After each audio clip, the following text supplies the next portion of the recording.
Good morning. It's about 5 a.m. here. I tend to get up at different times, but this is the time I like to go and walk. I realize everything's going to show up backwards on this, but here's my version of the Bible, the proper name version of the King James Bible. You can see the King James Bible is in all caps, and the proper name version is upper and lowercase both. And this is the brown leather copy. It was on sale when I was looking for the Bible. Actually, yes, the black ones cost more at that time, so I got this one. And as you can see, the print is nice and large. I rather like that. I've been reading this thing. I've had it for a little while, and I haven't broken the Bible, the binding yet. I usually break the binding on the Bibles that I read. In about 9 months, I break it. And that's particularly on the hardbacks. And I've broken the binding on every one of them except this one, of the ones that I read. And this one's getting marked up. You know, the Bible is a book, and it needs to be studied. It's a collection of books. And what you want to do is you want to learn the names of the characters. And there's quite a few characters, and there's a lot of parallel construction in the Bible, meaning similar stories, quite often it's a story about two brothers, and the youngest one has authority or receives the blessing. Sometimes the oldest one gets the blessing. But there's sort of a unique thing about the stories in the Bible. And if you think your family is dysfunctional, man, in the Bible, we've got some truly dysfunctional families. I mean, that's kind of what it is a study of families and dysfunction. Now, I don't know exactly what I'm going to talk about with you in the mornings, and I'm not planning my talks. I found that when I was on the radio, every time I planned something and got my notes together, it didn't go very well. It was boring, and I had a horrible time. One day I was late to the studio, and I was so late. Well, I was doing laundry, and I like doing laundry. I did laundry yesterday, as a matter of fact. And what I like about laundry is it's a very simple thing to do. It's a necessary task. You get to see the results at the end of it. You got clean, fresh clothes. They smell nice. But it's meditative while I'm doing it, and I like that. It's kind of mindless. You know what you're going to do, and you just kind of do it by rote, and it becomes meditative almost. And that morning I said the truth. Told people I'd rather have been doing laundry than been on the radio. I rushed my way into the studio, I was in Chandler. I drove downtown Phoenix pretty quickly. It was a Saturday, and as I was getting there, they had picked out the best show I ever had, which I really appreciate. The elderly engineer was very helpful. He knew his music too. Kind of missed those days. That was quite a while ago. It was more than a decade ago. I found that when I was just honest with people and talking off the top of my head and trying to get as much as I could in the hour, those were the best shows. I didn't plan. It was a flow of consciousness. It seemed like people wanted to actually get to know me, or at least think they were getting to know me. And that's how that went. That's how that was.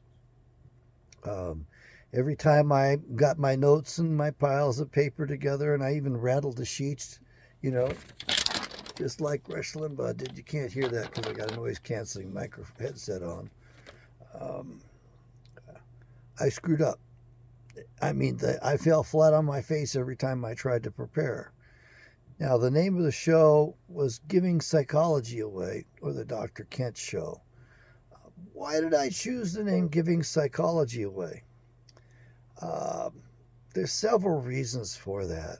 One was that I had had a rough time with the Arizona Board of Psychologists examiners. They brought 5 different complaints against me within 18 months. It was extremely stressful. And they voted Two times, twice they voted and reelected my license, reactivated it, and each time I got a job, and then they changed their minds. So I was able to land jobs, but I just didn't have a license to practice, so I couldn't go to work. It was devastating. The last job I had lined up was at an Air Force base in South Dakota, and they really wanted me there. Prior to that, I landed a job at, and this is, I landed a job at, almost landed a job in Idaho at the state prison there. Compared to the Arizona prison, it was like being in Disneyland. I was inside their maximum security penitentiary, and I had to ask them, well, when are we going to go inside the maximum security penitentiary? And we were there. It was just that much more comfortable than the prisons in Arizona. Arizona prisons are pretty much hellholes. It's probably the one state outside of the South that's got a reputation for harsh prisons. I know Texas has got a reputation, but that's mostly for putting people to death. Mississippi's got a reputation for having some rough prisons as well. I think it's a shame that we have so many people incarcerated. However, in case you're wondering, we're no longer under constitutional common law, and the men that we are convicting are convicted under statutory law, and there's a vast difference. As a matter of fact, the convictions under statutory law are in themselves a crime. You need to get a book. It's got a nice blue cover by Stamper called Fruits of a Poisonous Tree. Somebody once said it was the sixth most important book ever written. And Americans, you're obligated to educate yourselves. You've got to do this yourself. Nobody else can educate you. You are responsible for your education. We're going to have morning talks, and we're also going to have some walk through the Bibles. I like to follow the models in the Bible, and it said that Adam walked with God in the cool of the day. Now, what is the cool of the day?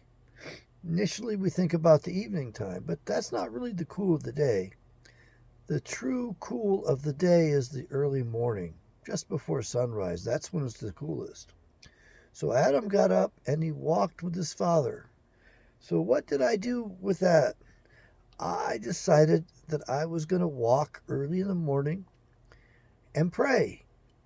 Walk with my Father. Now, what you don't know is that Creator Father Yahweh is your Father.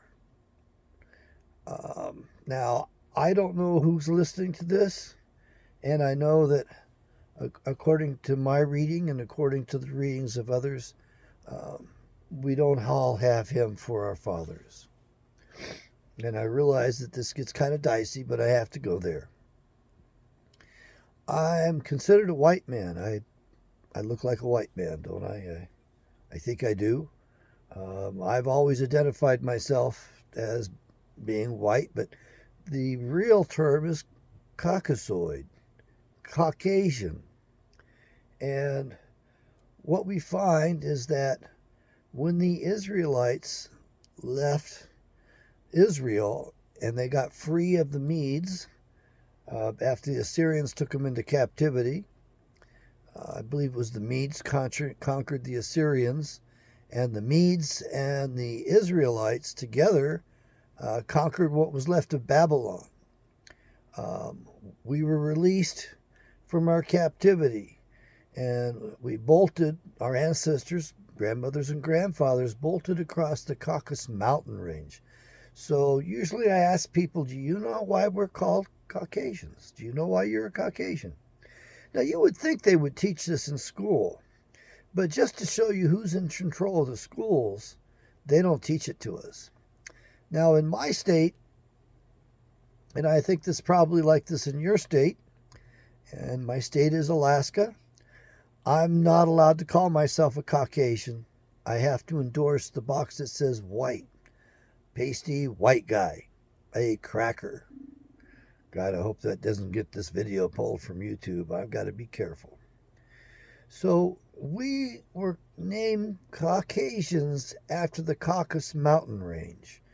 And if you look in the Bible, you will see that the Israelites, the northern 10 tribes of Israel, that is, were taken into captivity by the Assyrians.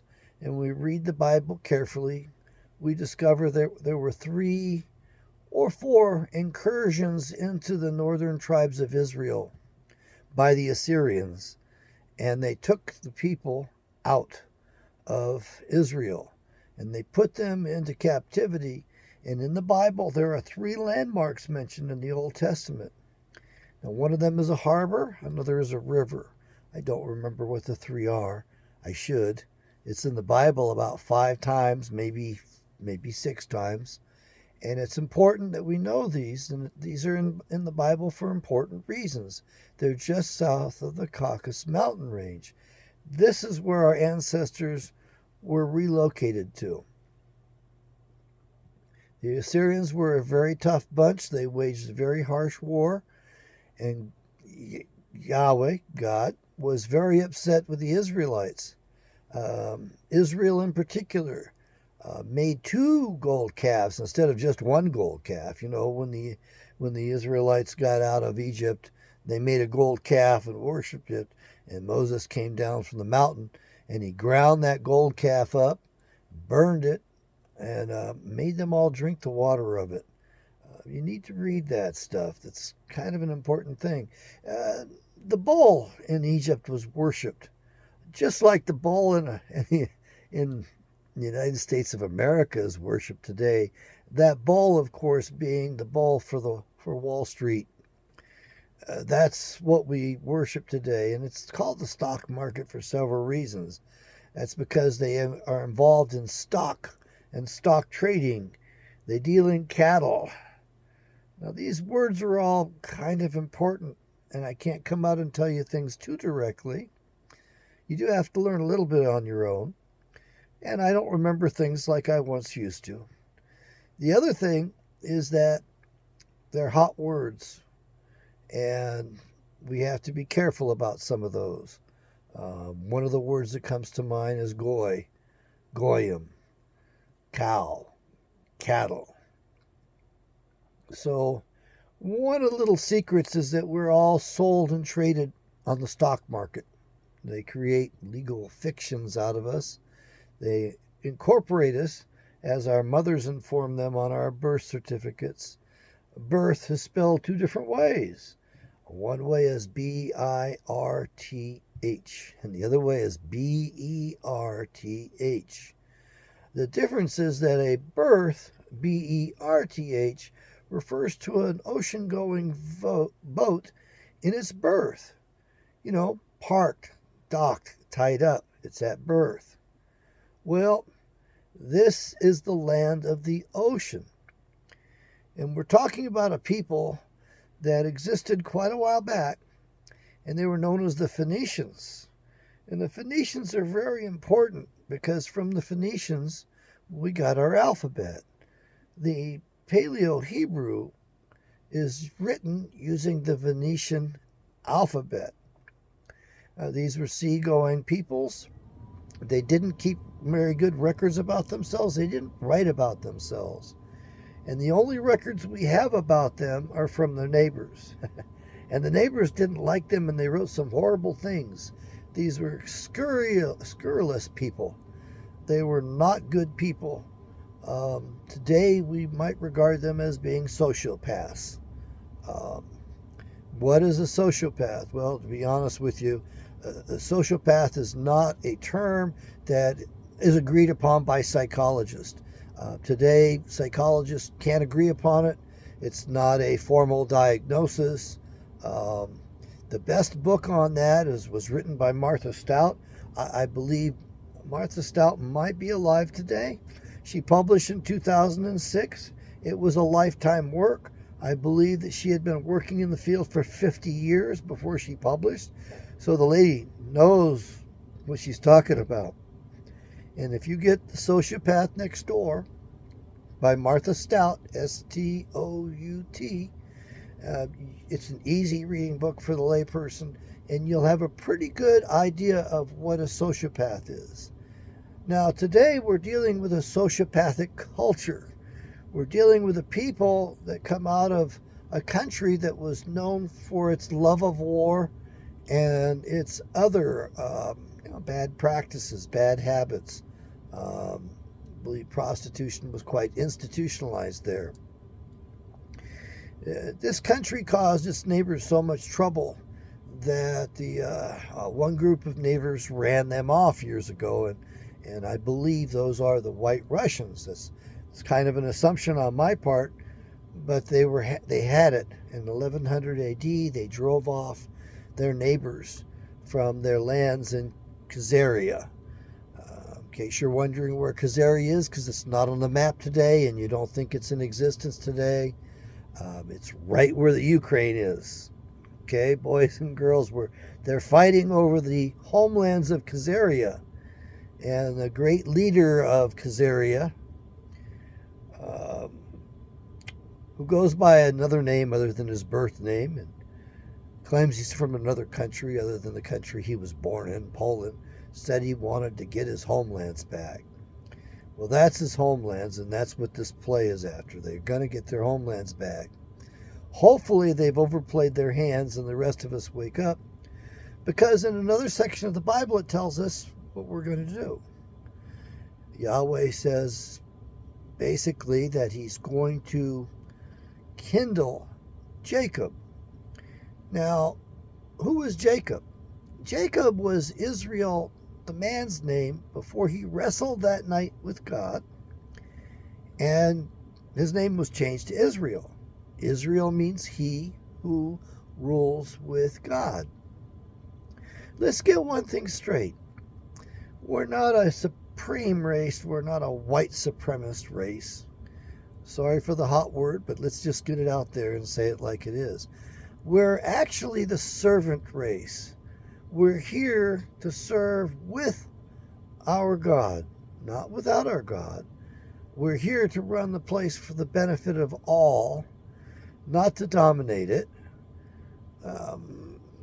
We've been malaligned, and we are supposed to, and we used to run this place until the fall of Adam. How good a job we did? It must have been a pretty good job, because the world was much better at that time. Much more different than this fairy tale, the fairy tales they've been teaching us at Sunday school all of our lives. You see, the pastors lie. They do lie. They tell you things from the I want to say the podium, but the pulpit is the right word. They tell us things from the pulpit that are not right. They tell us things that we want to hear. They tell us soothing things. They tell us smooth things.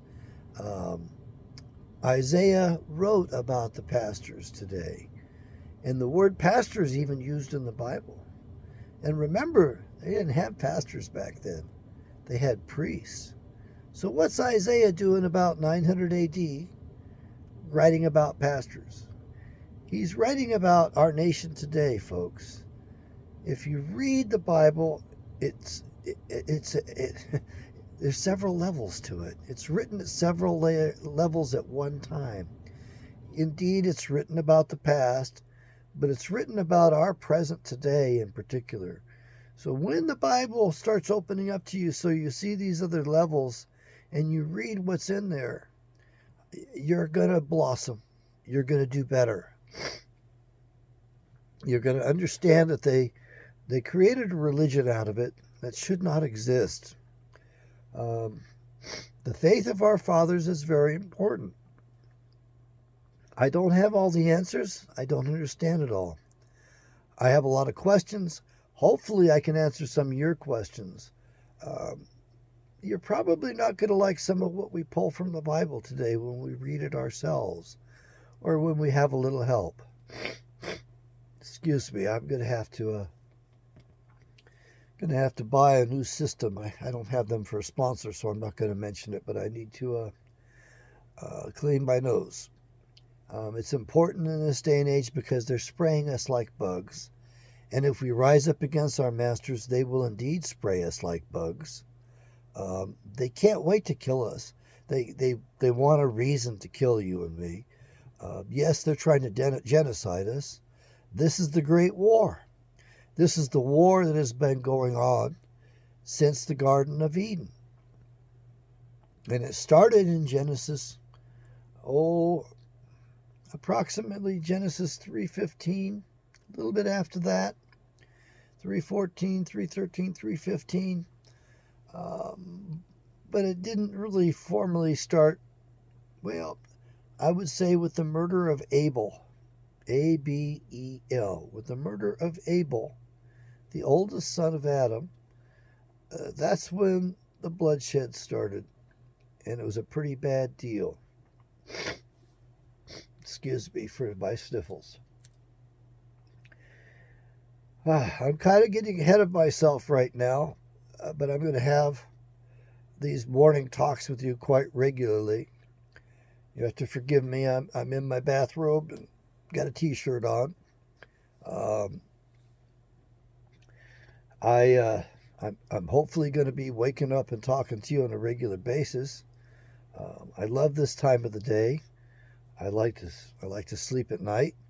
I'm not nocturnal. I know many of you are nocturnal, and that's okay.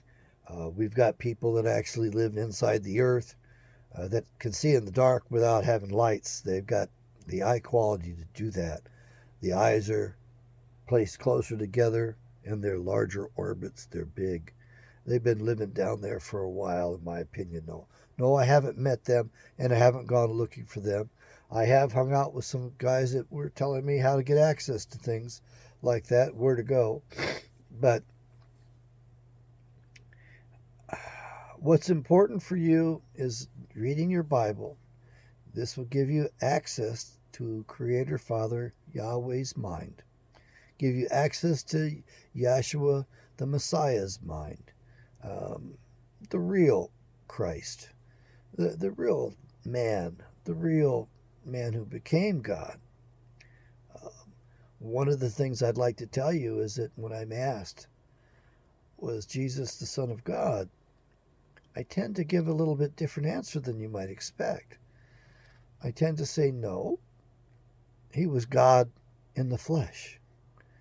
If we look carefully in the New Testament at the book of Luke, I believe it's chapter 3, and at the last verse, we will see that Adam, the son of God. So Adam was the son of God. Now that makes Eve God's daughter.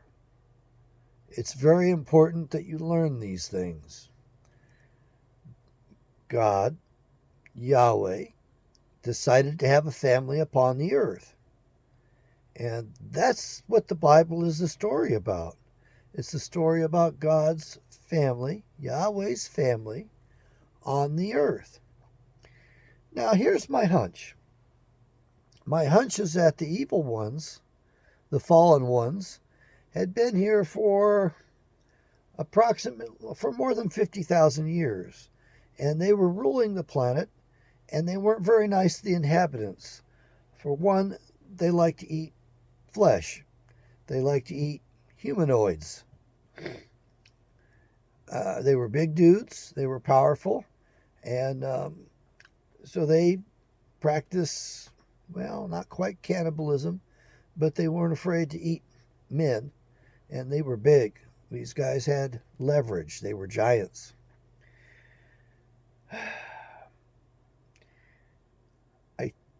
I think that I'm getting a little bit to a point where I might be confusing you and confusing myself, so I'll just slow down here a little bit.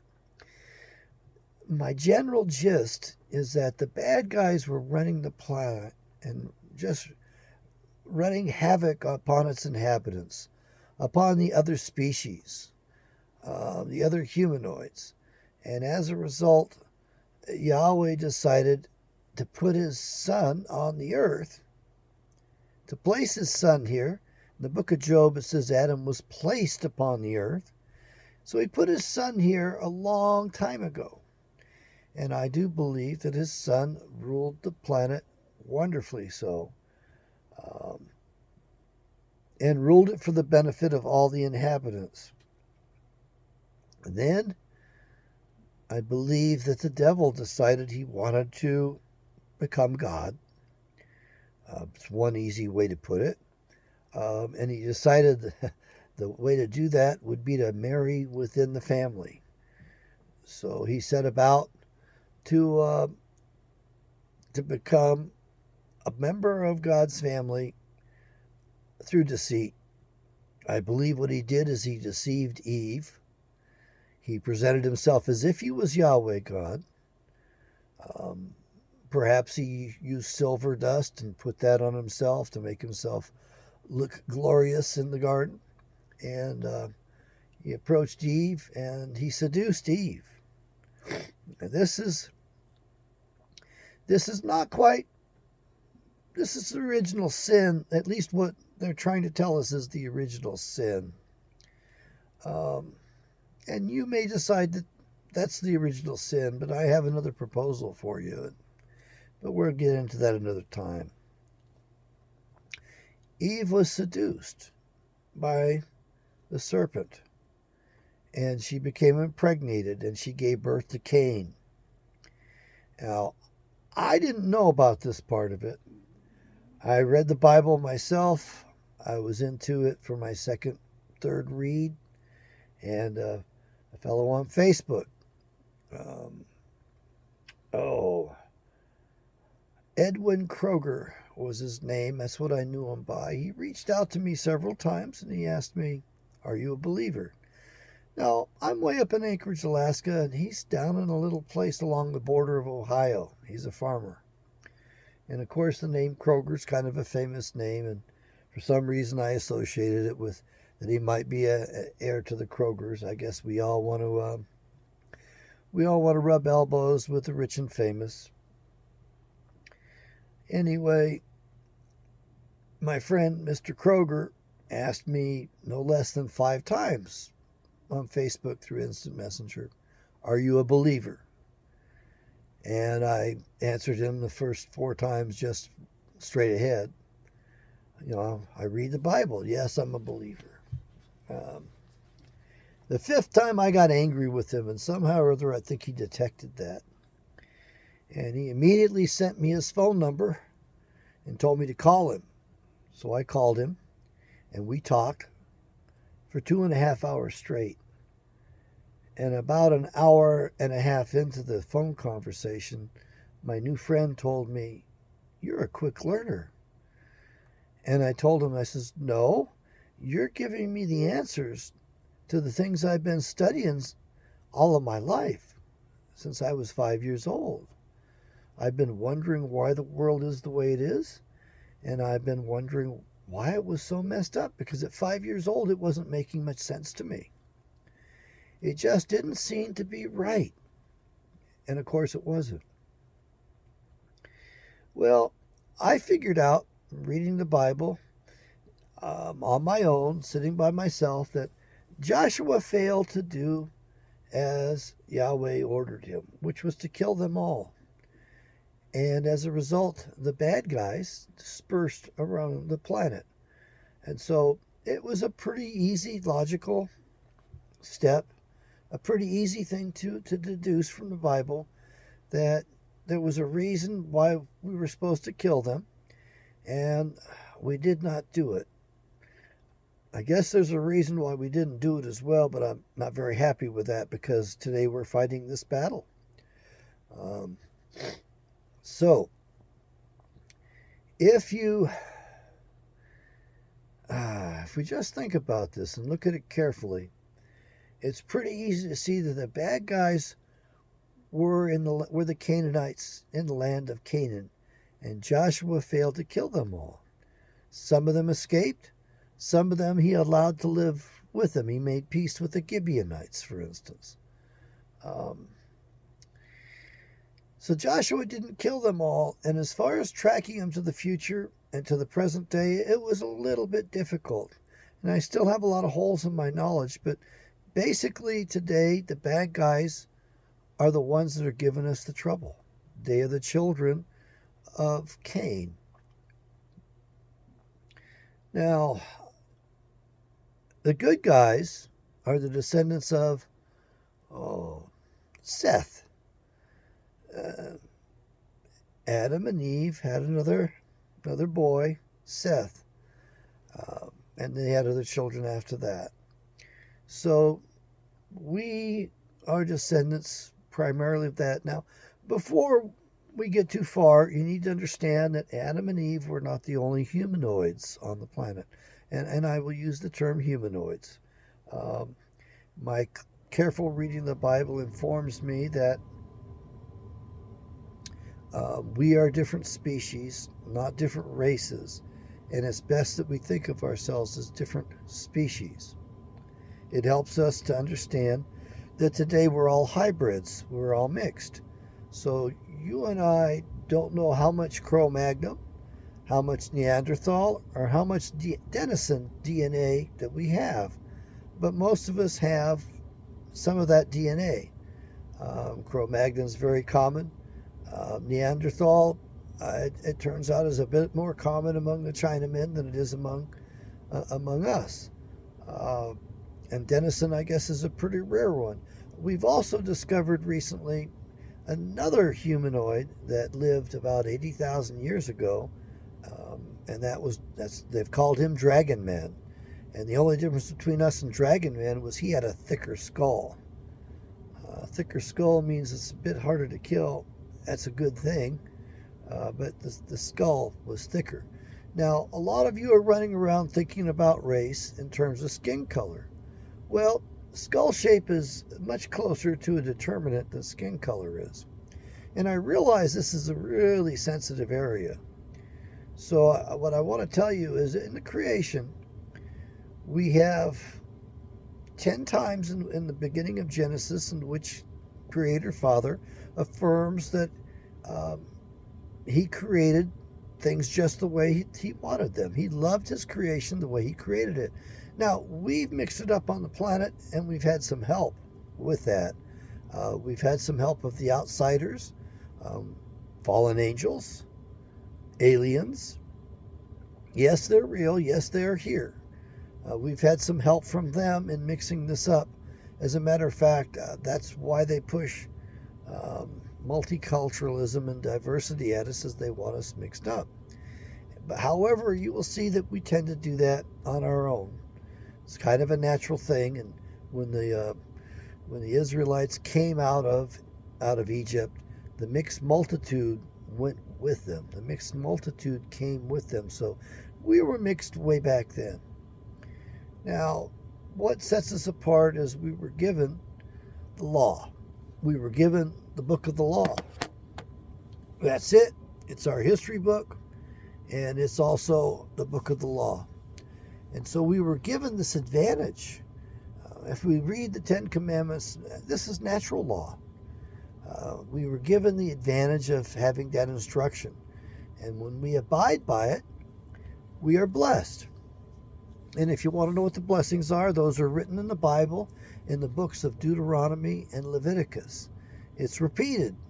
Two things, it's in the Bible twice. That means it's a double witness. A double witness means, hey, pay attention. Creator Father Yahweh God wants you to learn something here. Yeshua the Messiah wants you to learn something here. So pay attention to it. So in the Bible, we have the blessings. And in the NIV Study Bible, you guys have got it made because it's actually titled, Blessings for Obedience. Bold letters at the top. So it's right there. Okay. However, there's also the problems with disobedience. And there are the curses for disobedience. The curses, unfortunately, are twice as long as the blessings. And the curses are mentioned in both books again. A double witness. Pay attention. Creator Father Yahweh wants us to learn something here. When you read those curses, I want to ask you a question. When you read the curses for disobedience, do you, are you reading about America today? Are you reading about your own nation, our country? Indeed, you are, because we are suffering those curses. Now, this is a clue that I received. If we're suffering the curses, then we can have the blessings, we can get the benefits. And how do you do that? You do that by living according to those 10 commandments, by God's law given at Mount Sinai. And the better you can do, the closer you can do to living that way, the more blessings you'll have, the less problems in life. And the law saves. That's something you need to accept, is that the law saves us. It gives us guidance. It gives us codes of ethics, codes of morality. It tells us what to do, how to behave. It tells us what to do for our own benefit so that we will be blessed. So this is another bit of evidence that the United States of America is in the Bible, and right from the beginning, and it's written about us. Now, I've hung out with some pretty wise fellows, and they say that this is a book written about Israelites, for Israelites, and it's not a history of the world. I liked that definition for a while, and it helped me to press in. But I disagree a little bit, because there's a lot of history about off-planet things even in this book, in this collection of books. And you're going to find that those things are throughout. There's mentions of constellations, mentions of other planets, some direct, some indirect. So there's a lot more in here than what you think. I think you need to understand the Old Testament. It's 85% of this Bible. Only 15% is in the New Testament. We have the apocryphal books. Those are an additional 14 books, which when you add with 66 books brings us to 80 books. Those books are important as well. They've got some important clues in it. We Protestants decided we were going to be we decided to take the apocryphal books out of the Bible. One of the biggest mistakes we ever made, because the apocryphal books help prove who we are as well.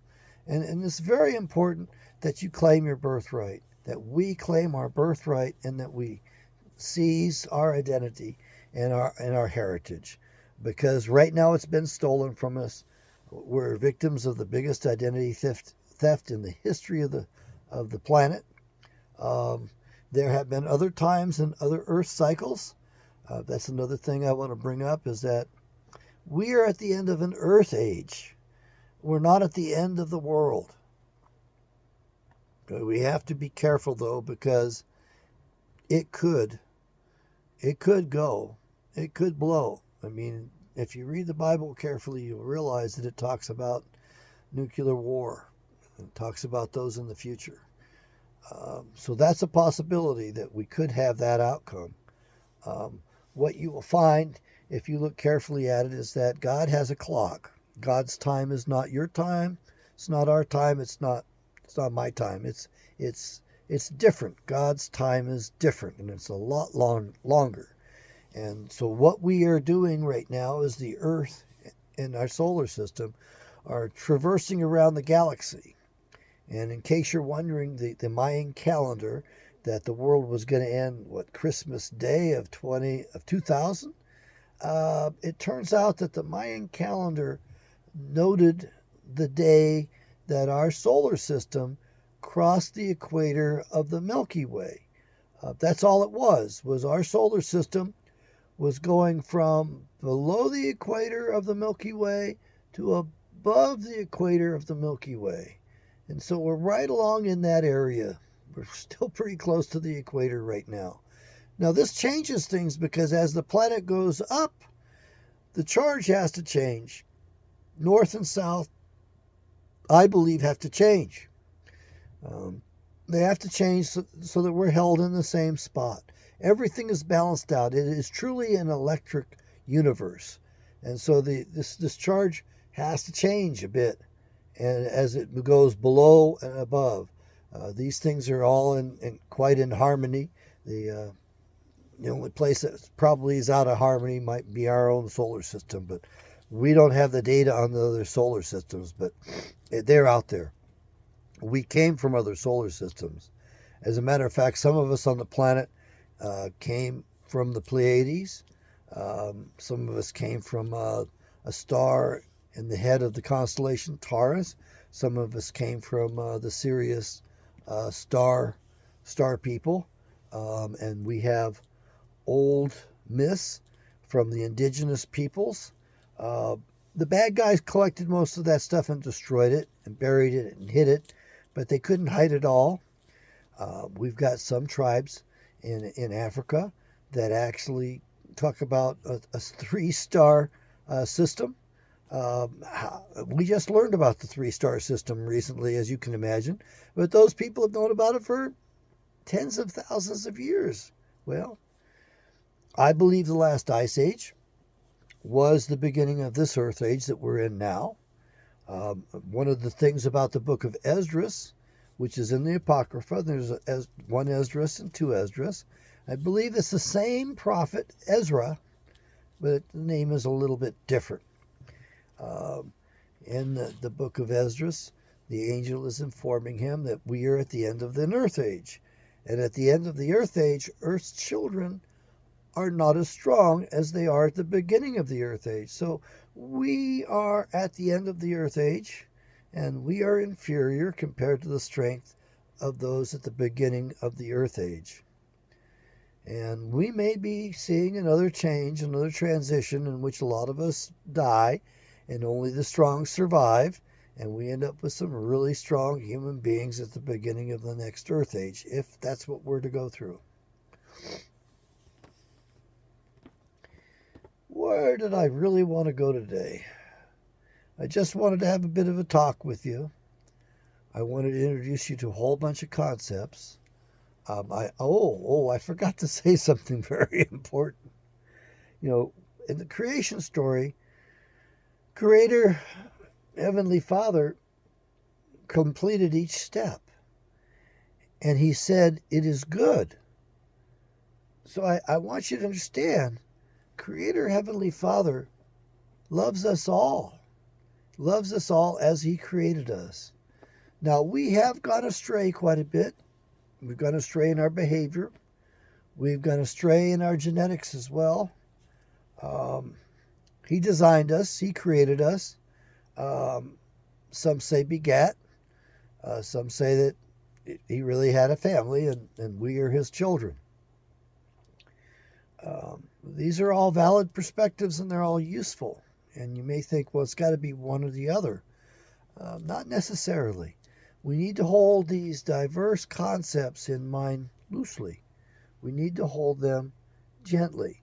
And the reason for that is so that when they seem to be contradictory, we can understand how they might actually be both true at the same time, how they might complement each other, and we might have a greater understanding. We have to take these two things and synthesize between them. It's very similar in the Bible. When you find two conflicting passages, you have to fill in the pieces, the missing pieces, so that you can understand how both sections could possibly be true. Now, there's some internal inconsistencies in the Bible, and we would say it has problems with its internal validity. And you and I will talk about that from time to time. But the most important things are that Adam and Eve were not the only humans, what we call humans today, on the planet. That other species, races, were here as well. You have to keep in mind that even among angels, there's different races, different species. The most important thing today is you need to understand that Cain was a hybrid. His father was one of the fallen angels, and his mother was Eve. And he murdered his half-brother Abel. and he was evicted from the Garden of Eden, and he was given protection by Yahweh, and he went to the land of Nod. That's in the Bible. He went east to the land of wanderers, and from there he took wives. And then his children were in turn mixed because they were half Adamic. Well, I'm sorry, they were half a mixture of Adamic and Satanic. I will just use the term Satan for a fallen class of angels that are not in their proper state. So they were 1/4 Adamic, 1/4 Satanic, and a half Mongoloid. So he took wives to the Mongolians. Some want to say Chinamen. One pastor liked the term Chinaman better than Mongolian. I like the terms Caucasoid, Mongoloid, and Negroid. You're going to find that there's more diversity among those races, if you want to call them that, than there is between them. The diversity in the races is just fantastic. I don't want to single anybody out because, then I become called a racist. I don't really think that race is a proper concept. I think we're different species. I think we're all hybrids. I think each one of us is a unique species unto ourselves. And I think that hopefully will be able to establish a little bit of harmony. However, one group was given this book, but all groups can benefit from it. Because it does say every knee will bow to Yahweh. And so I'm not going to discourage anybody from worshiping the same God. Now, I had a friend on Facebook, Rudy Dent, was a firefighter. He's passed away recently. Rudy fought a very proud fight. Rudy and I got into some discourse. Well, he believes in the black Israelites, the black Hebrew Israelites, and of course I lean towards the white Israelites because, well, look, folks, I'm stuck with what I got here, and I could see the basis for making such an assertion, especially when you look at the Ethiopian text in which some of our Bibles are better preserved than what we have today in the rest of the world. So everybody has something to contribute to this affair. Hopefully you don't have any of that seed from Cain. Hopefully you don't have that, because if you do, then there's a problem, it appears. We have a lot of those beings running around on the planet. The devil and his children quite literally own the planet and run it today. If you read the Bible carefully, you will find our fate, that we are supposed to rise up. As I said, Jacob was going to be kindled, and he's going to burn out the Edomites, and then they will be gone. In order for the Edomites to be dispatched like that, it's going to take a lot of rage, a lot of anger on the part of Jacob's sons. That means a lot more of us are going to have to die. There's going to be more tragedy, and that's what you're living through. Now, it says in the Bible, blessed are the peacemakers. And if we read the Apocrypha books, we find out that, when the Messiah returns, we will follow him around. He will protect us. And we find out that all of these generals and all of these kings and all of these troops, all of these soldiers are going to be taken on by the Messiah. It's very explicitly written. We need to get the best version of the Apocrypha books. And there's a King James version, which is okay. And there's a New Revised Standard version, which I think is superior. Primarily because there's 70 more verses in 2 Esdras in that version. I've gone on for a long time. I'm going to talk with you every morning if I can. Forgive me for not opening up the Bible and citing anything in particular.